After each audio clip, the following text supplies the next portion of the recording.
Hey, what's up? This is Oscar De La Hoya. You're watching Ed Magik TV.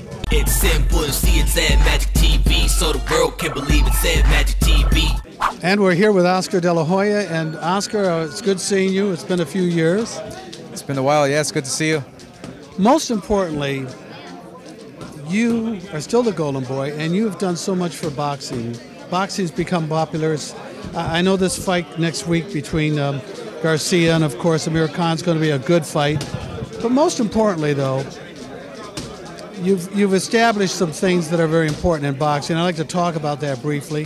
One, originally you wanted to do a fund to help boxers, because when boxers retire, they don't have anything to back them up. That's something that still people would like to see. Your thoughts on that? Well, my thoughts on it would be, I'm just 39 years old, and there's a lot of time to definitely work on it, and it's a work in progress. Boxing for us at Golden Boy Promotions, you know, we have a lot of great ideas, a lot of plans for the sport.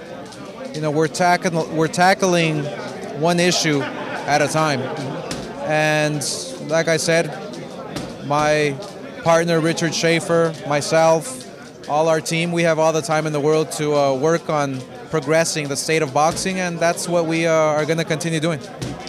Amir Khan said one very important thing: there doesn't have to be a lot of vulgar language in boxing, and he was talking about that briefly. You've always been a good role model. He's an excellent role model. Your thoughts?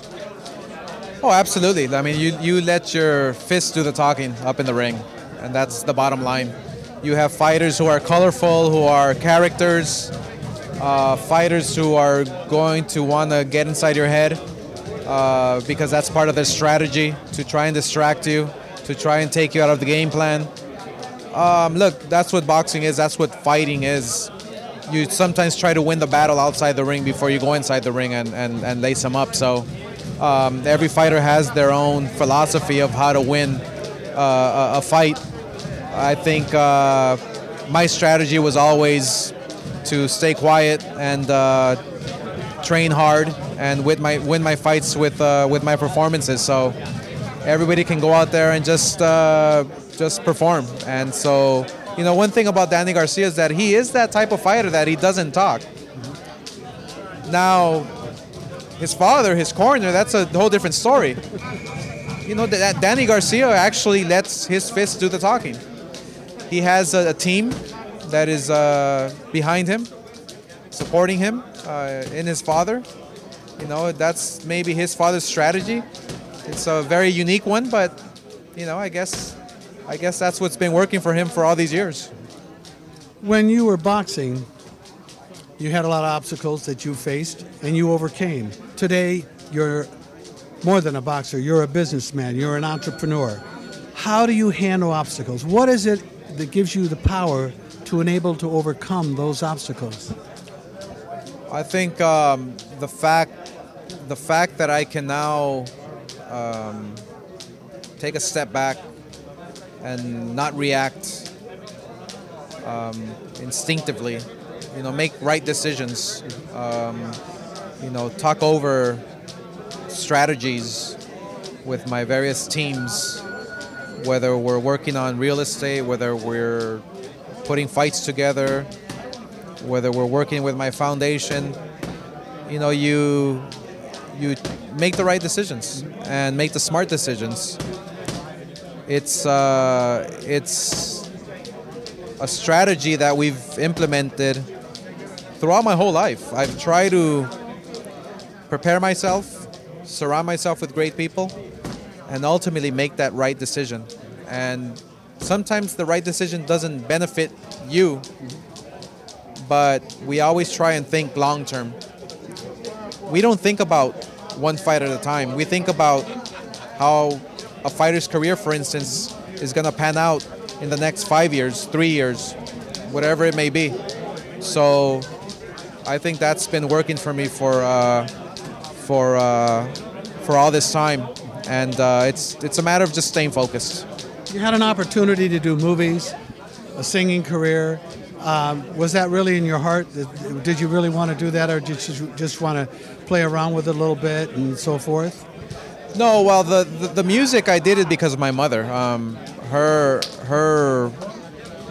love for music, and in her honor, I decided to record an album. And after that one album, I left it alone. So it was more of a tribute to my mother. The acting is still available. Obviously, I would love to play around with it and do something, nothing major, just to satisfy my needs, I guess. But my main focus is business. My main focus is boxing, because boxing really has a tremendous opportunity for growth, and we feel that we haven't even touched the surface or scratched the surface on what boxing can be in the near future. So we're excited to come up with new ideas, new strategies, and implement them very soon. I've been looking to see what's happening in the heavyweight division. Have you found any heavyweights, young people that you want to bring into the business, or are you sticking with the lower weight class? Well, we are working with Deontay Wilder, who will be fighting on Fox Sports Net in August. He's making a huge step up, fighting another kid that's undefeated, another kid that's 6'7" like him. We also have Seth Mitchell, who is a tremendous fighter. So we are focusing now on the heavyweight division. The Olympics in London will produce a lot of great heavyweight prospects, which we will be taking a look at. We will be sending our scouts down there. I have been keeping an eye on a few guys in the heavyweight division, so we think it's the perfect opportunity. You have a wave, a tidal wave, let's say, where the last heavyweight was Mike Tyson or Evander Holyfield, Lennox Lewis, and it's been years since you've had a great heavyweight like that. I think it's time now. I think it's time where that new crop of young fighters are coming up, and right now it's a perfect opportunity to strike, and we're going to get ready to make sure we pick up the best heavyweights in the world. Well, there you have it, right here on Celebrity Scene News. I'm Pete Allman, and this is Oscar De La Hoya.